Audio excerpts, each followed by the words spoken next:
Welcome again to Joe Stunner Boxing. So Gary Cully edges out Reece Mould on a split decision. Some kind of diverse scorecards on this one. Mould, one of the judges had Mould ahead 97-93. The other had Cully 97-93, and then there was a 96-90. Was it 96-94? 96-93. I had it 96-94 for Cully, and it wasn't a particularly exciting fight. Let's be honest, but it was intriguing because you've got this guy, this lightweight from Ireland, Cully, who's 6'2", and he's amazing, like the proverbial collection of limbs tied together in the middle. And he was coming off that bad defeat to Jose Felix, where he got knocked out in 3 rounds. Now Felix was, I think he was about 5'8", roughly say 5'8". Which meant he was 6 inches shorter than Cully. But he had, sometimes when you're smaller, especially if you're up against a guy who really fancies it, who constantly brings aggression, you can time him, you can swing underneath the offence and come up with the overhand punches, which is exactly what Felix did, and he knocked out Cully. But Felix coming in was, I think he had about 39 wins, 6 defeats and a draw, and he had about 30 wins by knockout. He had power, serious power. Now, Reece Mould was even shorter. I think he's like 5'7", so he's 7 inches shorter than Cully.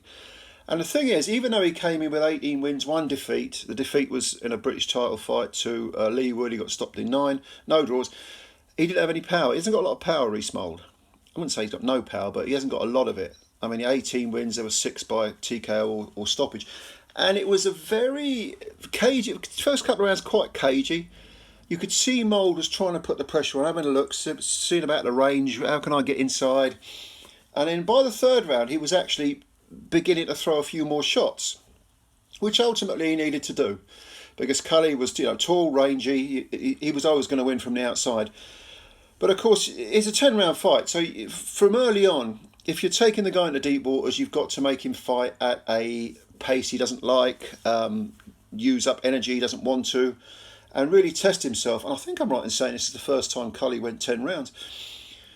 So Mould started to do that from about the 3rd round onwards. 3rd round onwards, I'd say. He started to do that.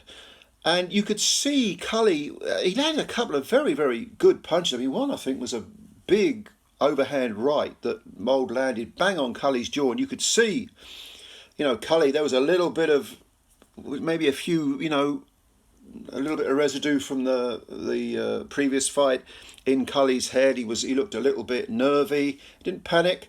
Tried to go back to his boxing, but I think it was the 3rd round or the 4th round was a very good one for Reece Mould, and he continued with that pressure. Now you could argue he didn't fire enough punches. I mean, ultimately he probably didn't because he lost the fight. But it's easier said than done against a guy who is this praying mantis in front of you, this enormous, enormous dimensions. You've really got to try and time him. And unfortunately for Mould, that was all he could do, was fire single pot shots. Maybe make Cully try and reset, maybe make him a bit jittery, a bit nervy, which he was. But ultimately, there was someone of that with those dimensions trying to keep it on the outside. It's very, very difficult to fire combinations and land them without leaving yourself slap bang open. And Cully does hit hard. I mean, before his defeat, he had about 5 wins on the trot that were inside the distance.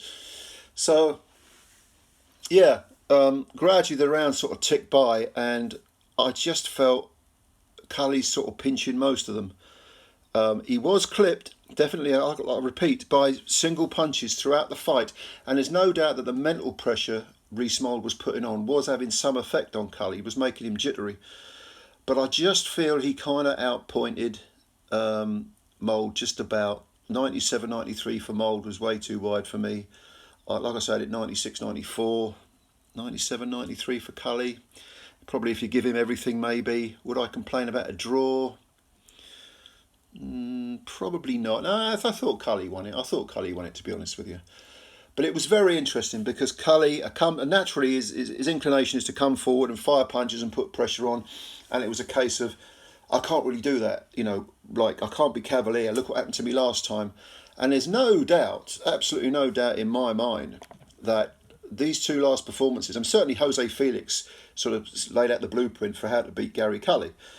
And Reece Mould, even though he didn't have the power to trouble Cully, nevertheless he had a lot of success in patches of rounds. Do you know what I mean?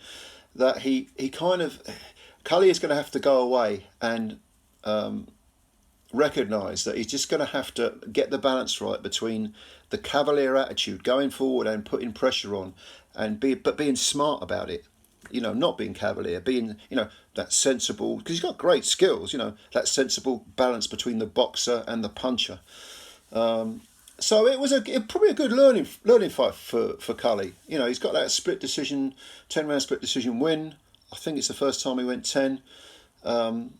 He's only a kid, you know. I mean, Reece isn't old. Reece is 29. Cully's 27. I mean, he's coming into his prime. So tall for a lightweight, will probably end up at welter, you'd imagine, but maybe he's one of those guys who's just naturally very, very thin. I don't know. But I would bring him along sensibly, you know, maybe edge him into a European title fight and then take it from there. But he's going to be fun to watch because he does have certain vulnerabilities, but he likes to scrap. He likes a good tear up. He likes to fight small, essentially. He was actually having some, you know, more success against Mould in patches when he fought small instead of fighting long. It was really weird. But have a look. I mean, you know, tell me what you think. This was on the undercard of Katie Taylor, Chantal Cameron, the rematch over in three Arena in Dublin. Tell me what you think of Gary Cully. How far do you think he can go? Do you think Reece Mould beat him, or do you think Gary deserved the win, the split decision, of course? You tell me. Let me know what you think. Comments below. Subscribe to the channel if you're new. If you could do that and hit the like button as well, I'd appreciate it. And I'll catch you later. Bye for now.